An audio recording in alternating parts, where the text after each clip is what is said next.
Le dossier cartonné glissa sur le bureau en verre, dans un grincement sec, son poids plus lourd que les mots qu'il contenait. Contrat résilié. Supprimer tous les fichiers. Caleb Monroe ne me regarda même pas lorsqu'il balaya d'une signature 27 mois de travail. Aucun remerciement, aucune reconnaissance. Juste cette phrase creuse. Simple prestataire.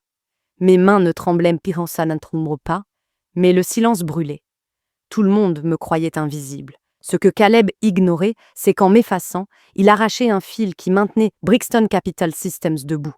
Et les fils, quand on les coupe mal, ça provoque des étincelles. Avant de continuer, mets ta ville en commentaire. Je veux savoir jusqu'où voyage cette histoire. Et abonne-toi, tu voudras voir la suite. Caleb Monroe ne leva même pas les yeux quand j'entrai dans sa boîte de verre qu'il appelait « bureau ». Il m'attendait déjà, un dossier cartonné plaqué contre la table comme un piège. « Restons brefs », dit-il d'une voix sèche, répétée à l'avance. Puis il fit glisser la feuille mail vers moi du bout d'un doigt, comme si la toucher davantage risquait de le souiller. Je lus les mots une fois, puis deux. Contrat résilié. Supprimer tous les fichiers, rien de plus. Aucun salut, aucune reconnaissance des 27 mois que j'avais consacrés à Brixton Capital Systems, aucune mention du fait que l'ossature de leur moteur de conformité portait mon empreinte. Juste un renvoi déguisé en jargon juridique. Je forçais mon visage à rester impassible, mais chaque nerf hurlait en moi. Caleb se renversa dans son siège, les lèvres se tordant en quelque chose entre un rictus et un avertissement. « Tu n'as jamais vraiment été là », lâcha-t-il avec désinvolture, comme si effacer mon existence de l'histoire de l'entreprise revenait à mettre à jour un simple tableau Excel. Il m'appela « simple prestataire », des mots assez tranchants pour blesser. Je restais assise sous le bourdonnement stérile des néons, les murs de verre rendant mon humiliation visible à chaque collègue de passage. Pas de poignée de main, pas de remerciement, même pas une chaise offerte. Pour lui, ma valeur était déjà réduite à 0, et il voulait que je le ressente. Je glissai le papier dans mon sac, hochai la tête et sortis sans un mot. Caleb croyait que ce mémo m'avait détruite. Ce qu'il ignorait, c'est que sa signature venait tout juste d'allumer la mèche. Je sortis du bureau de Caleb avec le mémo coincé sous mon bras, l'encre encore humide de sa signature négligente, et l'espace d'un instant, j'eus presque envie de rire devant tant d'absurdités. Selon lui, je n'avais jamais vraiment été là. Selon les dossiers RH de Brixton, je n'existais pas. Pas de photo de badge, pas de mail d'anniversaire, pas de ligne sur l'organigramme. Mon contrat dormait, enfoui 2 filiales plus bas, sous une coquille de prestataire que Richard Hale avait façonné des années plus tôt. Caleb croyait que cela faisait de moi un pion jetable. Ce qu'il n'avait pas compris, c'est que l'invisibilité n'avait jamais été une faiblesse. C'était mon bouclier. Pendant 27 mois, j'avais vécu comme un fantôme dans cette entreprise, invisible mais partout. Tandis que les cadres se disputaient des miettes de budget et ergotaient pour savoir quelle présentation méritait le projecteur de la salle du conseil, moi, j'étais chez moi, à tisser du code dans les veines de leur plateforme de conformité. Je ne faisais pas que corriger des erreurs, j'intégrais des garde-fous qui maintenaient toute la structure en vie. Chaque règle que j'écrivais était conçue pour hurler si on la manipulait, chaque identifiant arrimé à une chaîne de validation impossible à falsifier. Pour la plupart, ce n'était que de la logique obscure que personne ne voulait lire. Pour moi, c'était une assurance. Richard comprenait, le seul d'ailleurs. Il m'avait donné la liberté de concevoir sans la politique soufflant sur ma nuque, et en retour, je lui avais offert un système qui passait tous les audits sans la moindre tâche. Un jour, il m'avait dit « Tu étais le parachute qu'ils ignorent porter ». Maintenant qu'il n'était plus là, Caleb coupait des fils qu'il ne voyait et même pas. Assise à ma table de cuisine, la même où j'avais écrit le premier module, les ronds de café froid tachant encore le bois, j'ouvris mon terminal et fis défiler l'historique des commis. Des milliers de lignes de code, chacune liée à ma signature numérique. Enfoui tout au fond se trouvait quelque chose qu'aucun mémo ne pouvait effacer. Un filigrane d'audit, un drapeau de crédentiel coulé comme une armature dans le béton. Si quelqu'un tentait de m'effacer de manière incorrecte, le système ne s'effondrerait pas immédiatement. Il protesterait, bruyamment, visiblement, indéniablement. Caleb croyait tenir le pouvoir parce qu'il avait une feuille de papier. En réalité, ce qu'il tenait, c'était un détonateur qu'il ne comprenait pas. J'avais conçu la plateforme pour qu'elle obéisse à la vérité, pas à la politique, Et la vérité, c'était des signatures, des journaux, des traces de responsabilité que même le VP le plus arrogant ne pouvait falsifier en quelques frappes de clavier. C'était ma vengeance par redirection, je n'avais pas besoin de l'affronter. Je n'avais qu'à attendre. Je refermai mon ordinateur, l'éclat de l'écran s'éteignant dans l'obscurité, et me laissai aller contre le dossier de ma chaise. Le mémo reposait dans mon sac, son poids presque réconfortant désormais. Caleb voulait effacer un fantôme, mais les fantômes laissent des traces, et les miennes étaient branchées directement sur le pouls de conformité de la banque. Il croyait m'avoir anéanti dans ce bureau, mais tout ce qu'il avait réellement fait, c'était entrer dans le piège que je construisais en silence. Le silence qui suivit le départ de Richard Hale était de ceux que seuls les prédateurs perçoivent. Il n'avait préparé aucun discours, envoyé aucun mémo d'adieu, juste une note stérile, annonçant qu'il partait en congé médical, avec effet immédiat. Pas de calendrier, pas d'adjoint de le nommer, seulement un vide dans la chaîne de commandement. Pour Brixton Capital Systems, c'était un gouffre. Pour Caleb Monroe, c'était de l'oxygène. En moins de 48 heures, sa présence s'étendit dans les bureaux, comme la moisissure dans les coins humides. Soudain, il assistait à des réunions où il n'avait jamais mis les pieds, interrompait les directeurs d'un sourire mince, posait des questions qui semblaient stratégiques, mais dégoulinaient d'accusations. Qui possède cette ligne budgétaire? Pourquoi payons-nous encore ce fournisseur? Sa voix portait toujours le même sous-texte.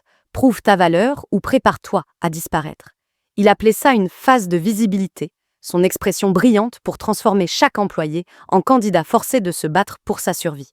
Rapports hebdomadaires, feuilles à ballon de route, présentations polies jusqu'à briller, tout le monde était contraint de justifier son existence. Tout le monde, sauf moi. Caleb ne savait même pas où me trouver. Mon nom n'apparaissait pas dans ses tableaux de bord, mon identifiant n'était pas dans ses extractions RH, et mon contrat dormait dans un budget de conformité qu'il avait sûrement survolé sans le lire. Au début, je pensais que mon invisibilité me protégerait. J'avais survécu à 6 réorganisations en faisant ce que je savais le mieux faire. Garder la tête basse, observer, documenter, laisser l'arrogance creuser sa propre tombe. Mais Caleb ne se contentait pas de purges sur le papier. C'était un grimpeur qui avait besoin de sang visible pour prouver son élan, et il venait de découvrir l'odeur des prestataires. J'entendais des rumeurs, des ingénieurs seniors réaffectés du jour au lendemain, des analystes priés de se recandidater à leur propre poste, même une directrice privée de son équipe au nom de l'alignement. Les canaux Slack bourdonnaient d'un faux enthousiasme, chacun prétendant que les initiatives de Caleb étaient des innovations exaltantes alors qu'elles n'étaient que des exécutions publiques en version numérique. La peur était palpable, celle qui pousse les gens à réécrire leur profil LinkedIn à minuit. Un jeudi soir, ma boîte mail sonna. Le message que je redoutais tout en l'attendant. Pas de formule de politesse, pas de contexte, juste une ligne d'une assistante de Caleb. Votre accès sera bientôt révisé. Merci de préparer une justification de votre maintien. Révision signifiait suppression. Justification signifiait supplication. Et je ne supplie pas. J'avais été écarté trop souvent dans ma carrière pour ne pas reconnaître la fumée avant l'incendie. Je fermais l'email sans répondre, la mâchoire crispée mais le pouls calme. Je savais ce qui s'annonçait. Une embuscade du vendredi matin, maquillée en réunion de synchronisation, destinée à m'humilier avant de couper mes accès. J'imaginais Caleb dans son costume taillé, savourant le pouvoir de déclarer à quelqu'un que sa valeur était nulle. Ce qu'il ignorait, ce qu'aucun membre de son entourage n'avait pris la peine de découvrir, c'est que Richard m'avait intégré dans l'architecture pour une raison. Mon autorité ne figurait pas sur une présentation PowerPoint. Elle était inscrite dans le système lui-même. Tandis que Caleb se rapprochait de son grand geste, consolidant son royaume licenciement, après licenciement, il croyait arracher des mauvaises herbes. En réalité, il sectionnait les fils qui maintenaient les murs debout. Le vide qu'il se précipitait à combler allait l'étouffer, et je n'aurais pas besoin de lever le petit doigt. Il me suffisait de garder les preuves, d'attendre et de laisser le système répondre à ma place. Le vendredi matin arriva vêtu du faux calme de la routine, mais je pouvais sentir l'embuscade tapie derrière. L'invitation au calendrier était tombée tard la veille, courte et suffisante. Brève synchronisation. 8h30. Apportez la documentation de vos livrables. Documentation, comme si mon existence pouvait se réduire à des puces et des diapositives. J'entrai dans le bureau de verre de Caleb Monroe pile à l'heure. Jamais cet homme ne se levait quand j'entrais, jamais il ne m'offrait une chaise. Il était là, chemise amidonnée, épaules trop raides, tapant maladroitement du bout de 2 doigts avant de lever enfin les yeux, un sourire plaqué au visage, sans atteindre son regard. « Daisy, allons droit au but », dit-il en croisant les mains comme s'il rendait un verdict. Puis il fit glisser le dossier cartonné sur la table. À l'intérieur, un mémo d'1 page, déjà signé. Les mots étaient tranchants, définitifs, glacés. Avec effet immédiat, les services du fournisseur Lark Systems et du personnel associé ne sont plus requis. Tout travail réalisé sous cet accord est considéré comme propriété intellectuelle de Brixton Capital Systems. Toutes les données locales et systèmes doivent être supprimées définitivement. Je lus une fois, le visage impassible, même si la chaleur grondait dans ma poitrine. Il ne faisait même pas semblant d'ouvrir une conversation. Ni remerciement, ni clôture, ni dignité, il m'effaçait. « Vous n'avez jamais vraiment fait partie de cette entreprise », ajouta-t-il d'un ton détaché, récité. « Juste une prestataire. Nous traiterons un dernier paiement. Juste une prestataire. » Il le répéta comme une malédiction, comme si cette étiquette effaçait toute valeur. Aucune mention du cadre de conformité qui garantissait la ligne de crédit de son entreprise. Aucune reconnaissance que chaque audit validé sous ma surveillance avait évité à ses dirigeants d'imploser. Pour Caleb, j'étais un fantôme qu'il pouvait balayer d'une simple page signée. Je regardais le mémo, puis lui, et esquissais le plus léger des sourires. « Voulez-vous bien mettre cela par écrit ?» demandai-je doucement. Il cligna des yeux, un instant confus avant de se rappeler que c'était déjà fait. Son arrogance était telle qu'il se croyait déjà vainqueur. Je pliai le papier avec soin, le glissai dans mon sac et me levai sans un mot de plus. Ni colère, ni protestation, ni défense. Car ce que Caleb ne comprenait pas, c'est que ce mémo n'était pas mon effacement, c'était sa confession. Il pensait clore mon rôle d'un trait d'encre, mais en réalité, il venait de signer une directive qui violait les propres garde-fous de conformité sur lesquels reposait la banque de Brixton. En m'ordonnant de supprimer des données, alors que j'étais encore accrédité, sans procédure de sortie ni supervision, Caleb avait écrit sa propre chute. Il ne le savait pas encore, quand je quittais la tour de verre de Brixton ce matin-là, le mémo signé par Caleb Monroe était déjà en train de faire son effet. Pas contre moi, j'avais anticipé cette humiliation, l'avais vécue comme un rituel silencieux, mais contre l'entreprise elle-même. À 9h10, j'étais assise à ma table de cuisine, mon café refroidissant dans une tasse ébréchée. J'ouvris mon terminal une dernière fois et suivis les instructions à la lettre, je supprimais tout en local.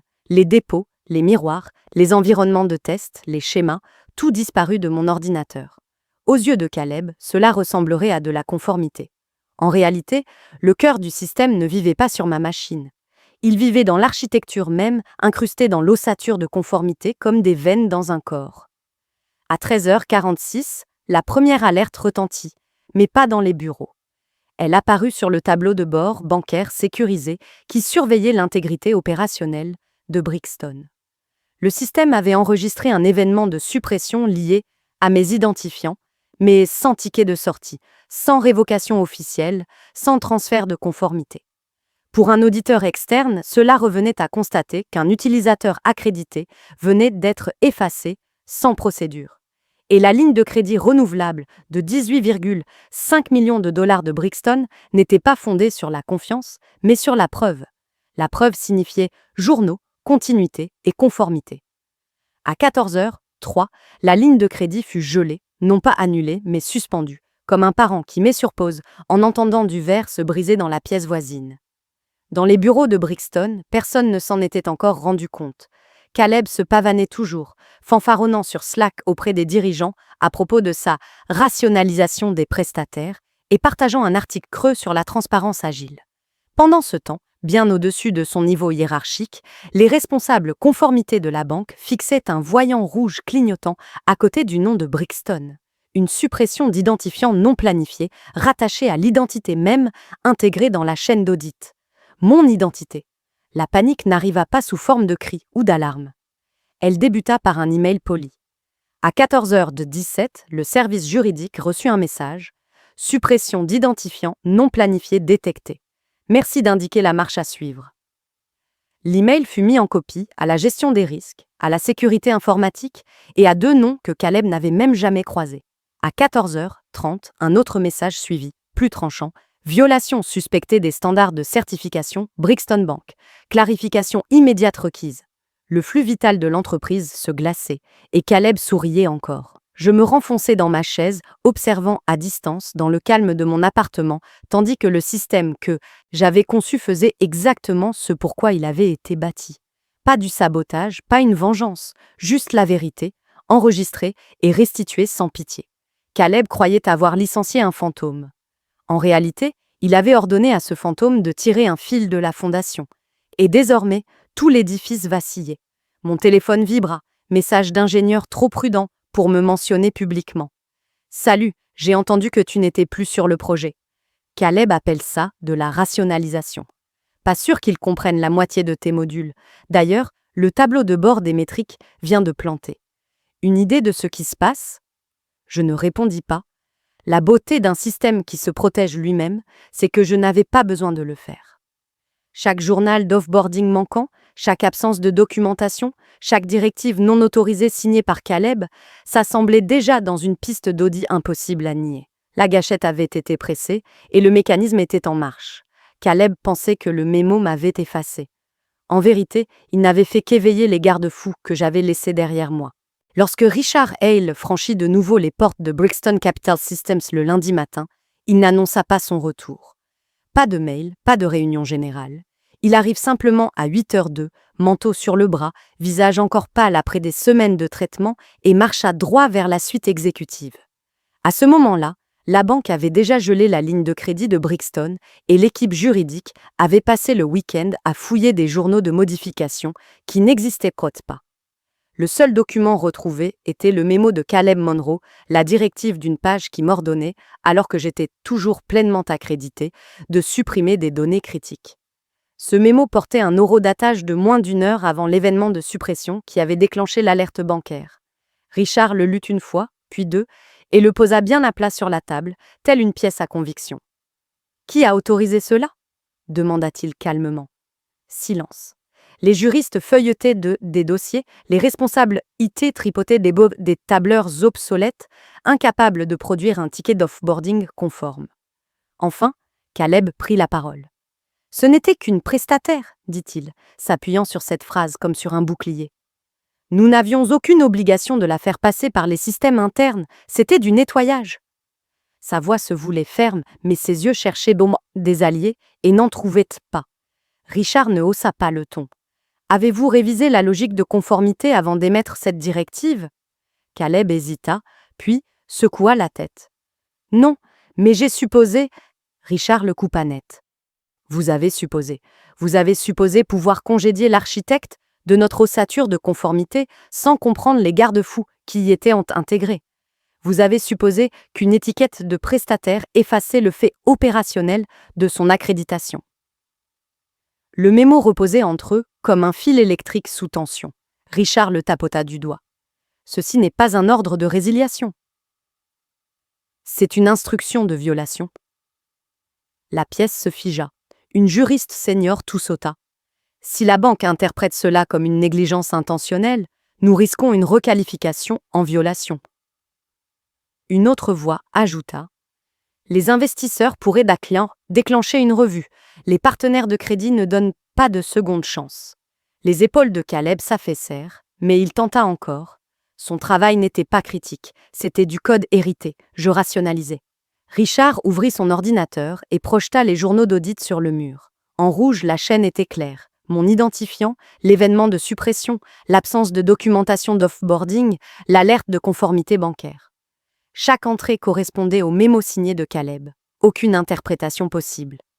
« Ce n'était pas de la rationalisation, » dit Richard d'une voix basse. « C'était de la négligence, écrite de votre propre main. » Derrière la paroi vitrée, l'open space s'était figé. Les développeurs faisaient des semblants de travailler, mais captaient chaque mot. Le personnel RH traînait près de l'imprimante, jetant des regards inquiets vers la suite. Tous sentaient le basculement. Le prédateur qui les traquait à coups de rapports hebdomadaires et de mutations arbitraires était enfin acculé. Caleb tenta un dernier pivot. Rien de tout cela ne serait arrivé si son travail avait été mieux documenté.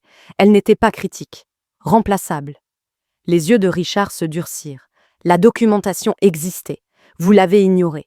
Vous avez signé la feuille de route en mars. Vous avez signé le plan d'audit en juin. Vous aviez toutes les opportunités de comprendre ce que Daisy Hart avait intégré dans ce système et vous avez choisi de ne pas le faire. Vous avez choisi les raccourcis au lieu de la rigueur. Et maintenant, la banque a choisi de nous considérer comme instables. Caleb ouvrit la bouche, puis la referma. Le combat l'abandonnait, ne restait qu'une silhouette pâle d'homme qui avait pris son arrogance pour de la compétence. Le verdict tomba. Vous êtes suspendu de toutes les opérations sur la plateforme avec effet immédiat. Juridique mènera une enquête. Vos accès sont révoqués. Le visage de Caleb se crispa, mais il ne protesta pas. La sécurité apparut, badge déjà désactivé. Il ne prit rien, sortit raide du bureau de verre qui avait été son royaume pendant moins d'un mois. L'étage entier resta muet, seulement troublé par le clic feutré de l'ascenseur qui l'engloutit. Depuis mon appartement, je suivais l'effondrement à travers les journaux d'audit transmis et les messages discrets de mes collègues. Je n'avais pas besoin d'être dans la pièce. Le système que j'avais construit parlait plus fort que moi. Caleb croyait qu'un mémo pouvait m'effacer. En fin de compte, c'est lui qui l'avait effacé. Quand le badge de Caleb Monroe s'éteignit et que la sécurité l'escorta à travers le hall de Brixton, l'entreprise expira pour la première fois depuis des semaines. Le prédateur avait été désarmé et ne restait de plus que les dégâts laissés derrière lui. La banque maintenait encore son pied sur le frein, exigeant la preuve que le moteur de conformité de Brixton était stable, fonctionnel et intact. Cela signifiait une chose, mon retour, mais pas de la façon dont Caleb l'aurait jamais imaginé. À 16h43, Richard Hale m'appela directement. Sa voix était ferme mais fatiguée, débarrassée des angles tranchants qu'il arborait d'ordinaire. « Nous avons rétabli ton accès sous la coquille d'Inde du prestataire, » dit-il. « Le périmètre est validation uniquement. Restaure ce que tu peux. » Il n'y avait pas d'excuse dans ces mots, pas de grand geste de reconnaissance, mais quelque chose de mieux. L'aveu que ma présence n'était pas optionnelle. Je me connectais depuis un terminal à froid, avec des identifiants temporaires et étroitement surveillés. Le système m'accueillit comme un vieil ami, ma signature encore incrustée au plus profond de l'ossature que j'avais bâtie. En quelques minutes, je tirais depuis mon dépôt chiffré à distance. Pas une sauvegarde clandestine, mais un modèle propre, parfaitement légal, dans le cadre de mon contrat. Aucun vol, aucune copie cachée, seulement une architecture prête à être restaurée. Je reconstruis la base de conformité, pièce par pièce, mes commandes stables et mes gestes précis. 12 minutes plus tard, le tableau de bord vira au vert. Le portail de supervision de la banque afficha un état de conformité impeccable. Pas d'applaudissements, pas de mérite public, seulement la certitude silencieuse que l'entreprise survivrait. L'arrogance de Caleb avait été l'étincelle, mais ma conception était l'extincteur. Je refermai le terminal et m'adossai, le bourdonnement de mon appartement plus fort que le silence des couloirs de Brixton. Au bout du compte, je n'avais pas lutté pour la reconnaissance, ni pour la vengeance. J'avais simplement laissé le système accomplir ce pourquoi il avait été conçu, exposer l'arrogance, protéger l'intégrité et parler plus fort que la politique ne le pourrait jamais. Dans le silence qui suivit, je compris quelque chose que Caleb Monroe ne saisirait jamais. Le pouvoir ne réside pas dans un titre au bas d'un email, mais dans les preuves que l'on laisse derrière soi. Il avait paradé à travers Brixton Capital System comme un conquérant, convaincu qu'en me traitant de simple prestataire, il effaçait le fait que mon travail était cousu dans les fondations mêmes de l'entreprise. Sa chute n'eut rien d'un feu d'artifice spectaculaire. Ce fut un effilochage lent, journal d'audit après journal d'audit, jusqu'à ce que même le conseil d'administration voie la vérité. Richard Hale ne m'offrit ni excuses fleuries, ni promesses de reconnaissance, mais il n'en avait pas besoin. Son appel seul disait l'essentiel. Lorsque Brixton eut besoin d'être sauvé, c'est mon nom qu'ils cherchèrent, pas celui de Caleb. La leçon n'est pas celle d'une vengeance pour la vengeance. C'est une question de redirection. Je ne l'ai pas saboté, je n'en avais pas besoin. J'avais simplement construit avec clairvoyance, documenté chaque chemin, chaque garde-fou, chaque clause, jusqu'à ce que l'arrogance n'ait plus nulle part où se cacher. Le propre mémo de Caleb devint le couteau qui trancha sa carrière. Et moi ? Je restais un fantôme, contente de laisser le système parler à ma place. C'est là la force cachée de la préparation. Elle attend, Elle endure, et lorsqu'elle est mise à l'épreuve, elle révèle qui tenait réellement les murs debout depuis le début. La documentation bat l'arrogance. Dans tous les bureaux où les raccourcis se vendent comme de la brillance, rappelez-vous cette leçon. Lisez ce que vous signez, respectez ce que vous ne comprenez pas, et ne confondez jamais silence et absence. Parfois, la personne la plus discrète dans la pièce est celle qui tient le détonateur. Quand Caleb Monroe a fait glisser ce mémo sur le bureau, il pensait m'effacer d'une simple signature. À ses yeux, j'étais jetable. Simple prestataire. Ce qu'il n'a jamais compris, c'est que le silence n'est pas une faiblesse. Ma force vivait dans l'architecture que j'avais laissée derrière moi, dans les garde-fous d'audit et la documentation qu'il ne voyait pas, jusqu'à ce qu'il soit trop tard. La leçon est claire. La vraie force cachée vient de la préparation, pas de la politique. Je n'avais pas besoin de crier dans les salles de conseil ou de récolter des applaudissements lors des assemblées générales. J'ai construit, avec soin, consigné chaque décision et fait confiance au système pour exposer l'arrogance au moment décisif. L'arrogance de Caleb devint sa propre preuve. Sa chute était inévitable, car les raccourcis s'effondrent toujours face à la vérité. Dans le monde du travail américain d'aujourd'hui, où licenciement, réorganisation et nouveaux patrons tombent du jour au lendemain, c'est le travailleur discret qui documente et se prépare qui détient le véritable levier. Vous devriez vous sentir légitimé si l'on vous a déjà sous-estimé ou ignoré. Votre travail minutieux n'est pas invisible, il attend simplement son heure. Construisez des systèmes qui se défendent eux-mêmes. La documentation, la patience et la préparation sont des boucliers que l'arrogance ne peut transpercer. Comment commencer dès aujourd'hui? 1. Documentez chaque décision ou directive importante. Ne faites pas confiance à la mémoire, mais aux preuves. 2. Intégrez de petits garde-fous, journaux de version, validation, notes d'audit impossibles à falsifier. 3. Restez calme face au conflit. L'arrogance se révèle plus vite que vous ne le pensez. 4. Traitez l'invisibilité comme une force. Le travail silencieux laisse la trace la plus tranchante. Caleb a perdu sa carrière à cause de son propre mémo. Moi, je suis parti avec la preuve que la préparation survit toujours à la politique. Si vous avez déjà été sous-estimé, partagez votre histoire dans les commentaires. N'oubliez pas de liker et de vous abonner. Votre voix compte ici.